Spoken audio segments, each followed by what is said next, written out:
మధ్యలోకి వెళ్ళి నడవాలండి. ఇది గట్టు, దీని మీదకి వెళ్ళి నడవాలి. ఈ పక్కకి వాటర్, ఈ పక్కకి పంట పొలం వేసిర్రు, నాటేసిరండి. ఇది వరి అన్నట్టు. పెద్దగైనాక మనకి ఇవి పెద్దగైన తర్వాత వడ్లు వస్తాయండి. వడ్ల మీదకి వెళ్ళి మనం బియ్యం వస్తుంది. ఆ బియ్యమేనండి మనం తినేది. ఒకసారి ఇళ్ళకెళ్ళి ఎట్లా నడవాలో చూద్దాం. ఇది గట్టు,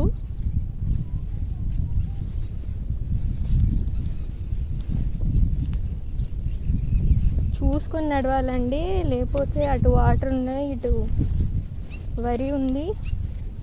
ఇక్కడ చూడండి అన్ని బాటిల్స్, చూసుకొని నడవండి. కాళ్ళు చూడండి వెట్లయిపోయినాయి. ఇట్లా ఉంటుందండి పొలం. ఫస్ట్ ఆచి తూచి అడిగేయాలి. ఇది మొత్తం పొలం.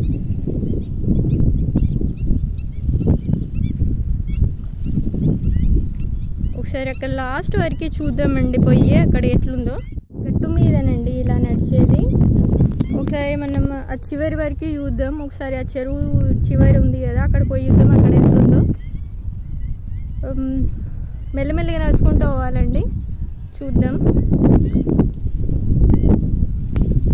గాలి చూడండి ఎట్లా వస్తుంది. ఇంత గాలి వస్తుంది, ఎండ కొడుతుంది, అయినా కూడా మెల్లగా నడుచుకుంటూ పోవాలి. ఈ గట్టు మీదకి వెళ్ళి నడవాలండి. ఇక్కడ కొంచెం స్లిప్ అయినా కూడా వాటర్లో పడతాం, మళ్ళీ బయటకు వచ్చుడు ఉండదు.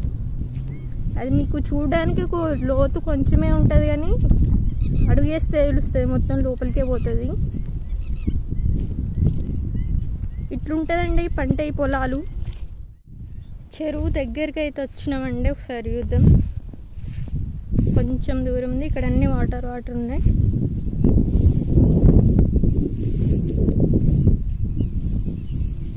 ఈ గట్టు మీదకి వెళ్ళి నడవడమే బెటర్ అనుకుంటా.